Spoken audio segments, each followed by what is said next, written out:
So I have just only 4 requests from you. நாலே request உங்ககிட்ட வேற எதுவுமே இல்லை. You can go through the safety demo which Safety Research Foundation will be giving. It will be very useful. But I have only 4 requests. நீங்க எல்லாரும் இனி வரப்போற காலத்துல you are going to use 2-wheelers. First and foremost, always wear helmet. நீங்க வந்து ஒரு 100 metre கடையில பால் வாங்க போறீங்க, நியூஸ் பேப்பர் வாங்க போறீங்க, grocery item பிக் பண்ண போறீங்க, always wear helmet. ஏன்னா நீங்க ரோட்ல 100 மீட்டர் தான் போயிட்டு இருப்பீங்க. ஆனா அந்த 100 மீட்டர்ல யாராவது தப்பு பண்ணி உங்க வண்டியில மோதிடுச்சுன்னா அதோட பாதிப்பு பின்னாடி உங்களுக்கு வரும். So always wear helmet. Helmet போடும்போது ஸ்ட்ராப் கண்டிப்பா அந்த பக்கத்துல வந்து டைட்டா போடுங்க. 60% of deaths in 2-wheeler happen because of head injury. அந்த head injury prevent பண்றதுக்கு ஒரே ஒரு வழி you wear the helmet properly. This is the first thing. Second thing is over speeding.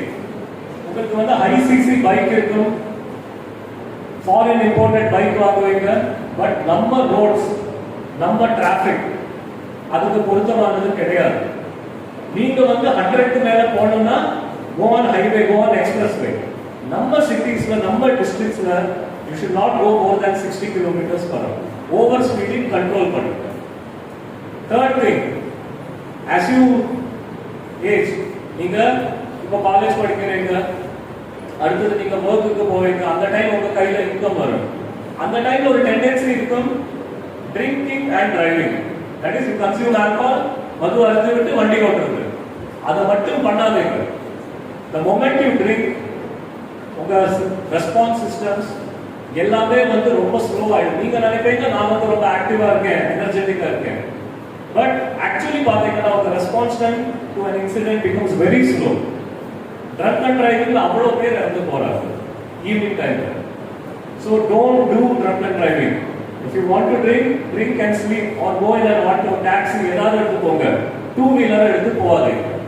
And finally, fourth thing, wrong side driving பண்ணாதீங்க. Wrong side னா என்ன? one way ல வந்து ஏறி போறது, சர்வீஸ் ரோட்ல ஆப்போசிட் சைடுல வருது, ஹைவேஸ்ல வந்து இல்லீகல் கிராசிங்ஸ் இருக்கு, அதுல வந்து பைக் எடுத்து cross the road, all this lead to accidents. So